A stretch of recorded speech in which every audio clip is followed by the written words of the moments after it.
मुंबई आणि उपनगरामध्ये मुसळधार पाऊस होतोय। दादर परिसरात बॅनर्स कोसळले आहेत। पाऊस आणि वाऱ्याने दादर शिवसेना परिसरातील बॅनर्स कोसळले आहेत। याचा आढावा घेतला आमचे प्रतिनिधी स्वप्नील जाधव यांनी।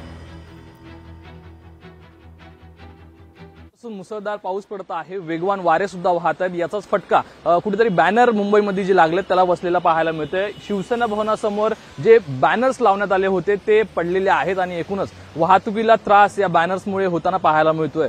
मनसे अध्यक्ष राज ठाकरे, युवासेना प्रमुख आदित्य ठाकरे यांचे वाढदिवसानिमित्त हे जे बॅनरबाजी करण्यात आली होती त्यातील बॅनर्स हे आता या ठिकाणी वाऱ्याच्या वेगामुळे कुठेतरी पडल्याचं पाहायला मिळतं आणि याच्यामध्ये हे बॅनर जे आहेत ते रस्त्यावरती पडले असून आता वाहतुकीसाठी याचा अडथळा होतोय। मात्र लवकरच हे बॅनर्स हटवण्याचं काम या ठिकाणी सुरू करण्यात आलेलं आहे। मात्र सकाळी या ठिकाणी जे नोकर वर्ग असेल किंवा आजपासून शाळा सुरुवात होतोय त्यामुळे स्कूल बस असतील अनेक वाहनांना या ठिकाणी त्रास होतो आणि यामधूनच वाहतूक कोंडी होताना पाहायला मिळते। कॅमेरा पर्सन विनीत पेडणेकरसह स्वप्नील जाधव, लोकशाही मराठी, मुंबई।